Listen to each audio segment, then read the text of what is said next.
Well, thank you, Chairman Cardin.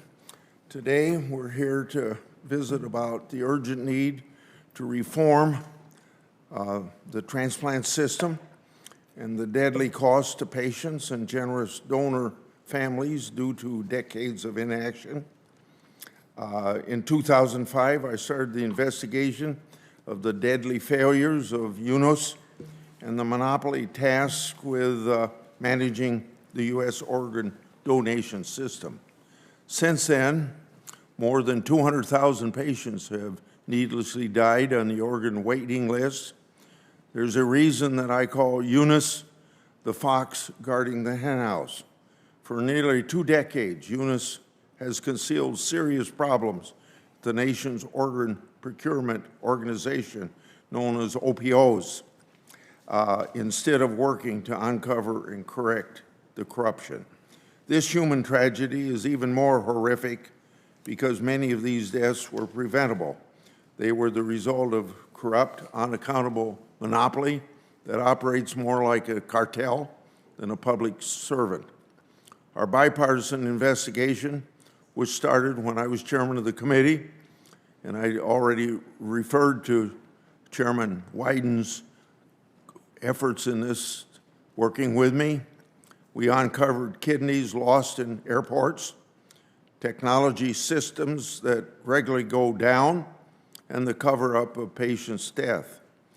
It uncovered a history of misinformation and lobbying against accountability and transparency for the local OPOs it's supposed to oversee.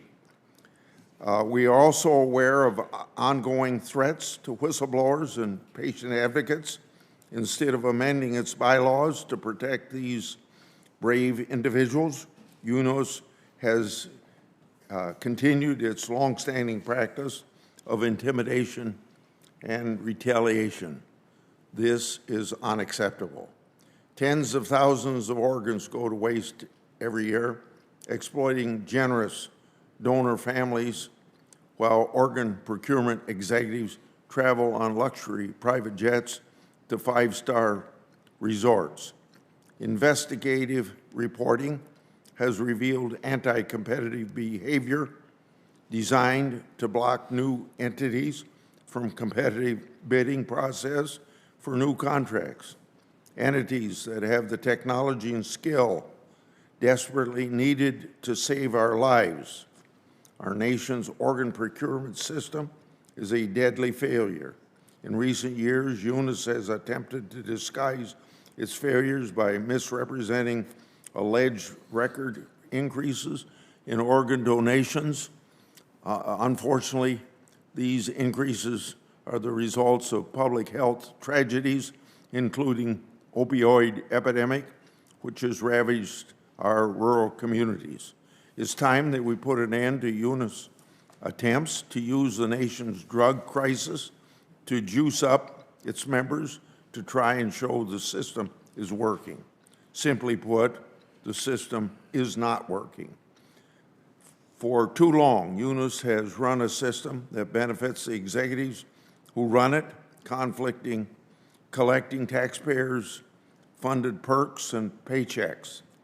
It's been more than 20 years since Forbes called UNOS, quote, the federal monopoly that's chilling the supply of transplantable organs and letting Americans who need them die needlessly, end of Forbes quote. Our bipartisan investigation was clear. UNOS failed our fellow Americans, and disproportionately so with respect to to people of color and rural residents. The solution is also clear. Congress must pass our bipartisan bill 1668. Patient lives are at stake. I yield. Thank you, Mr. Chairman. Senator Grassley.